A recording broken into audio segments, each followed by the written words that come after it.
It's been a couple of years since I purchased any typical card making products like stamps, dies, stencils, and so on. To be honest, I don't really miss shopping. I'm pretty much happy with what I have, but there were a few things I wanted to get. I was also running out of few products, so I finally managed to do some shopping. I bought a few stamps, dies, and other card making products. I also shopped on Amazon and I went to a craft store. And I thought, let's make a crafty haul.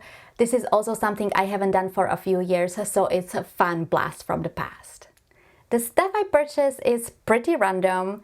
I was also shopping only in Sweden, but you can get these products in other countries as well. If not the same, then something similar. I will start with the craft store. The craft store is called Panduro. I'm not sure if I'm pronouncing it correctly.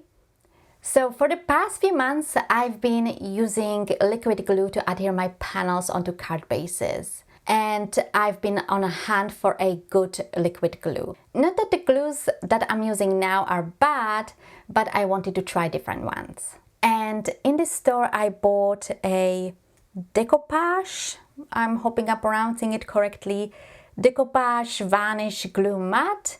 I only bought a small bottle, 50 milliliters. I just wanted to try it.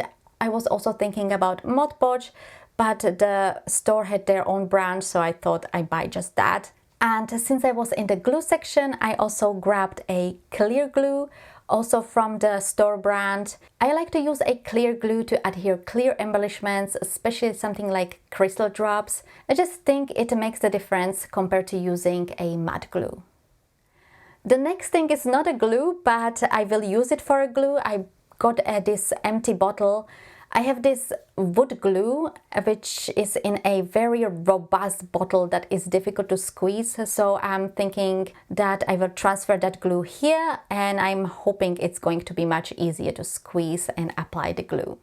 So that's all the glue stuff, at least for this store. There is going to be more. No! God, please, no! No! Next, I bought a felt, a pack of small sheets of felt, and I bought it only because it was cheap. And what I want to do with it is to create my own pressure tool or stamp glider for your stamping platform like Misty. I saw crafters using this tool and I thought it's quite a good idea, but I didn't want to buy it because I would have to shop abroad, so I thought I will make it myself. I saw other people doing that. I thought using a piece of wood, maybe adding a handle at the top and a piece of the felt at the bottom. We'll see if that works. Next, I bought a kneaded eraser and a pack of black fine liners in different sizes. For the past few years, I've been making a lot of cards completely from scratch. It's rather intimidating because I'm not an artist. I have never been into painting or drawing before, but I'm trying and it's been a lot of fun. I mainly use watercolors and sometimes I do need to do some sketching, circle for a wreath, or sometimes I do sketch out the whole thing. And after I sketch, I like to slightly erase the lines so they are not so visible, and for that I use a typical eraser. But I've seen watercolor artists using this kneaded eraser, so when I saw it in a store, I thought I will give it a try. And the black fine liners, I got a store brand. I was thinking getting the micron pens that everybody uses, but these were way cheaper, which made my decision making much easier. And I want to use these to draw flowers, and I did not have any pens that are for the details, which needs to be much thinner. Drawing those details is so scary. I find them so intimidating. I suck at it. Every time I try to add the details to the flowers, especially the petals, they look out of place. Well, I guess I need to practice. Now I have the fine liners, so wish me luck. So the next thing I bought is something I wanted to get for a while. I really like to try different types of watercolor products, and for some time now I wanted to try liquid watercolors. So when I saw them in the store, I had to get them. They were okay price. They are from Kreatima. I think Panduro and Kreatima are sort of the same. They had multiple colors and I picked red and blue. The way how I choose colors, and this is quite a good tip for you if you want to try different coloring products, but you do not want to buy the whole pack with all the colors. Pick a type of an image. I don't mean the same image, just a type of an image. This works perfectly with flowers because you need only green for the leaves and stem and the flower color of your choice. So red, pink, purple, and so on. Here I bought only red. Usually I choose one additional color, but I thought red is enough. And depending on the coloring product, I tend to buy 2 shades of the same color. Not with watercolors because you can dilute them and make them lighter, but with something like alcohol markers, pencils, I usually buy 2, maybe 3 shades. So if you do not know which colors to pick, I think this is quite a good way to go. And the last thing I bought in this store is my favorite thing. I actually was going to buy this on Amazon, but when I saw it in the store, I had to have it. And that is a coloring book. I'm so happy I found it because it's so pretty. What I really like about this coloring book are the images. They are so beautiful. They are all flowers or some kind of foliage. They are really big, so it's going to be fun to color them. I also like that the lines are not too thick. I have another coloring book where the lines are quite thick and just looks a little bit weird. And I also like it's for watercoloring. It was not that important. I don't mind which coloring medium I use, but it's fun to have something for watercoloring. Again, this is the Shops brand, but as I said, I was first looking on Amazon. They have quite a good selection. So even if you cannot find this exact coloring book, try looking on Amazon. Amazon is a great alternative. Even if it is not for watercolors, you can use pencils. That's all I bought in Panduro, and next I went to the store called Flying Tiger. It's not a craft store. They usually sell very random stuff that you don't need, but I really like their watercolor cardstock. I like that it's bright white, which is very rare with watercolor cardstock. The quality is not the best, but I really don't mind. So the last place I went to is a dollar store. Yes, even though I'm in Sweden, they do have a dollar store. They just call it like that.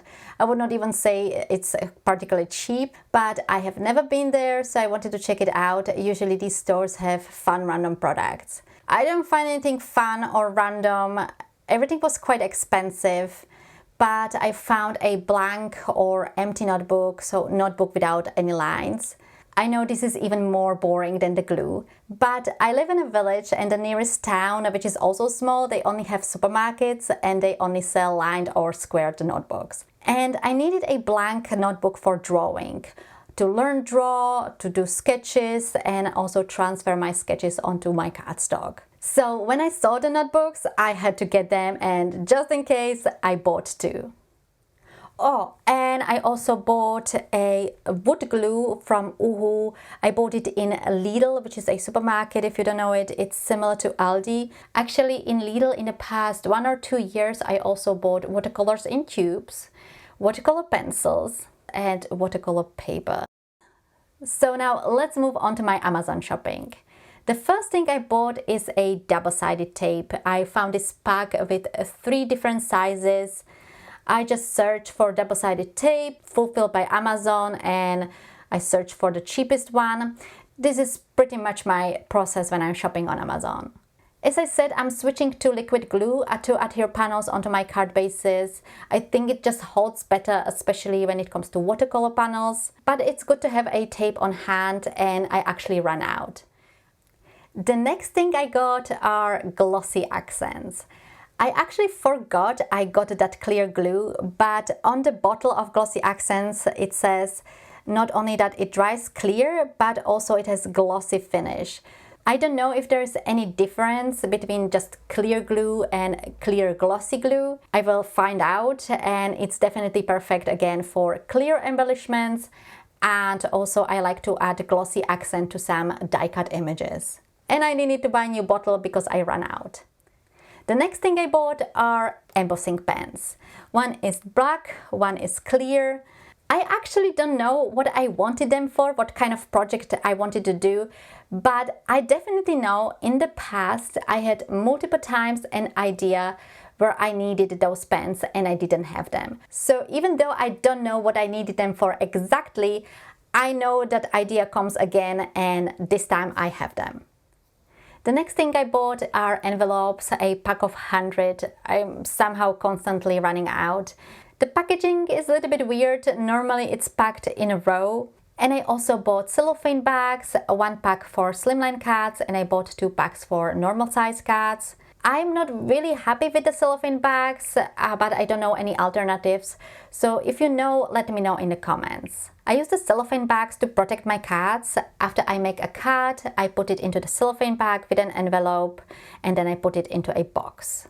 I actually have a lot of cards. I've been crafting, 7-8 years, and I don't know that many people to whom I would give cards. So you can imagine how many cards I have after all these years. Anyways, let's get back to the shopping, and the next thing I bought is watercolor cardstock. Normally I use the Canson XL, but I like to test other brands as well. And I bought this one, it's from Florence in the size A5. I just wanted to try it out. It's only 200 grams. Normally you would buy 300, so I have to be careful with water. But I want to print on the watercolor cardstock, and I already tried the Canson XL, which is 300 grams, and it didn't work. So I needed a lighter cardstock, and when I saw this one, it's 200 grams, it's also smooth. I hope it will work, so we'll see. And talking about Canson XL, I also bought a pack of 2, and each of the blocks has 30 pages, and I just discovered it has additional 5 pages for free, which is absolutely awesome. Shopping for this cardstock was an adventure. I only wanted to buy 1 block of paper, but finding one for a reasonable price was impossible. Obviously the price for the pack was higher than I would be paying just for one, but if I bought the 2 single ones, I would pay much more. That is just ridiculous. Anyways, I know Canson XL is not a great watercolor cardstock, at least according to watercolor artists. I personally don't have any problems, although I have never used the fancy 100% cotton watercolor cardstock. But for card making, I think it's just a waste. And I adjust my painting to the quality of the cardstock. So for Canson XL, I know I cannot use too much water. Alright, the next thing I bought is not really that interesting. I bought a new mat for my Cricut machine. Yes, I do have a Cricut machine. It's the older version, Cricut Explore Air. And this was actually one of the things that I bought and I sort of regret. I was thinking about making a video about things I regret buying, or more like I wish I bought different, or things I'm happy that I have never bought.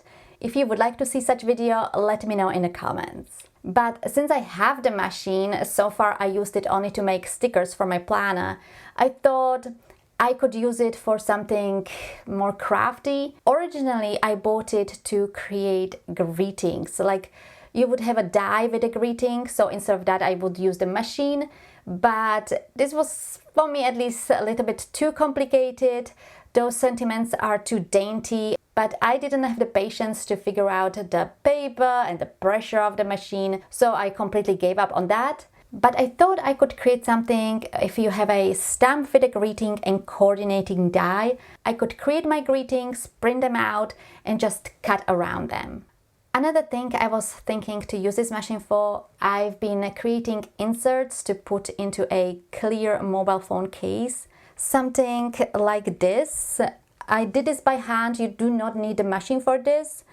I cut out the insert, painted the flower, put it inside of my mobile phone. But with this machine, I thought I could create much cleaner cutouts. So stay tuned, make sure you subscribe to my channel, because if I make these, I will definitely make a video about it. Moving on, the next thing I bought is a black ink. It's from the company Pelikan, and I picked it because it was the cheapest. I think Pelikan is a good company, but the number one reason I bought it is because it was the cheapest. I have a fountain pen that you can refill. I also have a calligraphy pen that you dip. I also have a glass calligraphy pen, but all I was missing is a black ink. And now I have it, so maybe I could learn calligraphy. But to be honest, I'm not sure if that will ever happen because I do not have any patience for that. But never say never. So the last thing I bought on Amazon is either hit or miss. I bought pearlescent watercolors. I already have the Kuretake Gonsai Tambi, the starry watercolors that are golden, but I also wanted to have blue, green, red and purple. And the only reason why I'm saying this was hit or miss is because they were only €8, which is around the same amount in dollars. If I don't forget, I will try to swatch them and play that clip in the background while I'm talking. My budget was between 12 and 15 euro, but there are not that many options for this price, especially not on Amazon Sweden. I saw Christina Werner using pearlescent watercolors, but they are handmade, so they are expensive. And the brand ones, there are also not that many options. The only I know is Kuretake, which doesn't have that many colors, and then there is Finetake, which is really expensive. For 6 pans, it costs 30 euro. And if you are buying them individually, they are even more expensive. For that price, I rather buy the handmade. So I didn't forget to swatch them. I wanted to know how they especially perform on a black cardstock because that's what I'm going to be using them for. And I'm very surprised. Here you can see them in a close-up without any filter, so you can see the actual colors. They are vivid and shiny, so I'm really happy about this purchase. So now the place where I bought the card making products. My problem was I didn't really know any card making shops here in Sweden. So to find this store, what I did, I use distress inks and I use the mini ink cubes. And I always wait till the kit is out. And I was missing the kit 16 and 17. So I went on Google, typed distress inks and the kit number, and I found this store. The store's name is Sari's Stamping Studio. The first thing I bought are the distress inks. It feels like not really that many people use distress inks. These days, mostly people use the distress oxides. I have never tried them because they're just too big and I don't have space for them. So I bought only the kit 16 simply because the kit 17 for some reason was about 2-3 euro more expensive. So I thought, let's leave it for the next time, hoping that it's going to be cheaper. The inks in this kit are Speckled Egg, Crackling Campfire, Rustic Wilderness and Kitsch Flamingo. I think this kit is quite old. Is it 1, maybe even 2 years old? And let's face it, I do not need more distress inks, but for me it's more like a collectible. I also bought the Perfect Pearls in the color Perfect Bronze. I've seen people using them with embossing folders. After you emboss, you can rub in the powder. I was actually deciding between this and the paste from Simon Harley. I know these are not the same products, but I was looking for something after you dry emboss to add some color to the panel. Next, I bought 2 small ink applicators. Actually, I thought the bigger one is much bigger, but I'm happy either way because I don't have any small applicators. And of course, also in this store, I bought a liquid glue. It's a craft tacky glue, it's 60 milliliters and it's from Tonic Studios. I also bought here these 2 fine tip applicator bottles from Crafter's Companion. Into one I will be putting the clear glue that I bought in the craft store. You can see here the applicator here is pretty rubbish. And for the other bottle I will put there a white acrylic paint and use it for drawing, or at least try doing that. I saw a video on Instagram where they were doing just that and it looked really cool. All I need to do now is to buy the white acrylic paint. And while I was in the adhesive section, I bought foam squares just to adhere sentiments. The foam is pretty thin, so probably I will have to double up, and I hope it holds better than the squares that I already have because those don't stick at all. So that's all the stuff with adhesives. Let's move on to the more fun stuff. Next, I bought a stencil. It's this mandala stencil from Dutch Doobadoo. I was hoping to buy more because I like to use them with distressings or embossing paste, but either I did not like the image or the price was too high. I had a price limit, €7, $7. I don't think stencils are worth more, and in my opinion, companies that are asking more than €8 are just greedy. What do you think? Are there any other products that you think are overpriced? Let me know in the comments. Another thing I like to buy are embossing folders, and I bought this embossing folder with a leaf pattern, perfect for autumnal cards. Probably I will use the perfect pearls on it, or at least I will try to use perfect pearls on it. And just like with the stencil, I hoped I will buy more, but again, I either did not find the right image or the prices were too high. And now the stamps and dies that I bought. That took you long enough, but... When I shop for dies and especially stamps, and this is mainly when I shop in a big stores that sell multiple brands, I just sort out the products by price, starting from cheapest going up, and look through that, see what they have, and often I find really good stuff that doesn't cost too much. Here my cutoff price was €10, or more precisely 100 Swedish krona, but normally when I shop, my maximum price for a stamp set is €15, $15. It used to be 13, so I risen it up. Anything more expensive is just not worth it for me, especially if I have to shop abroad, pay for the postage. This is all just hassle for me. I rather learn to draw it myself. But let me show you first the dies. I bought 2. I've been making quite a lot of distress ink backgrounds or watercolor backgrounds. Maybe not a lot, but quite a few. And I've been looking for something simple that I can put in the middle as a focal point. And I found these 2 dies of branches with leaves. One is eucalyptus, the other one is dragon. And they were quite cheap, €3, €3.50 each. And I would have bought more, but first I wanted to see them because I wasn't sure about the size. And the idea I have, after I create a background, I die cut them from a vellum or a black cardstock, and then I adhere them in the middle of the panel with a greeting. And now the stamp sets that I bought. I wasn't looking for any exact stamp set or any exact brand. I just went to the stamp section, sorted it by price, starting with the cheapest, and I was scrolling through it until I found something. I was more looking for a theme or a group of items. I was looking for some Christmas stamps. I also love to color flowers, so maybe a flower stamp set. And the last thing I was looking for is solid stamps or silhouette stamps of some foliage. I found 2 Christmas stamp sets. The first one is this one of Christmas Village. It was only €3, very cheap. It's a rubber stamp, and I'm thinking to just stamp it directly onto a card base, color it with pencils, and make a very simple Christmas card. The second stamp set I found is this one of Poinsettia Bouquet. Is it a bouquet? Not sure. Let's call it a bouquet. I actually thought it's much bigger, like for a slimline card. But to be honest, I'm actually happy that it's much smaller. I don't make that many slimline cards, but I thought for a poinsettia, I make an exception. And the reason why I thought it's much bigger is because the description included measurements, and it was the measurement of a slimline card. But with many things like stamp sets, die sets, you never know if they mean the actual stamp set or the packaging. In this case, it was the packaging. Who cares how big is the packaging?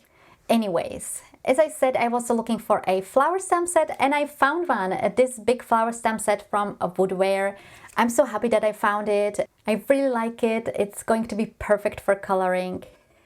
And I also found some solid stamp sets of silhouettes. The first one is this one with a bunch of flowers. It's from Nelly's Choice. They had different ones, but I only bought this one because I wasn't sure about the sizing. The next stamp set I found is this one with branch and bunch of birds. I think that will look very nice on a sunset background. It's from a Studio Light. And also from Studio Light, I picked this stamp set with a bunch of flowers and butterflies, which I think also will look great on a sunset background. Wow, that was a lot. I surely like to talk, but we finally made it until the end. That's all I bought. And if you watched it until the end, thank you so much. I would really appreciate if you give this video a thumbs up and subscribe if you haven't done so already. And I will see you in my next video very soon.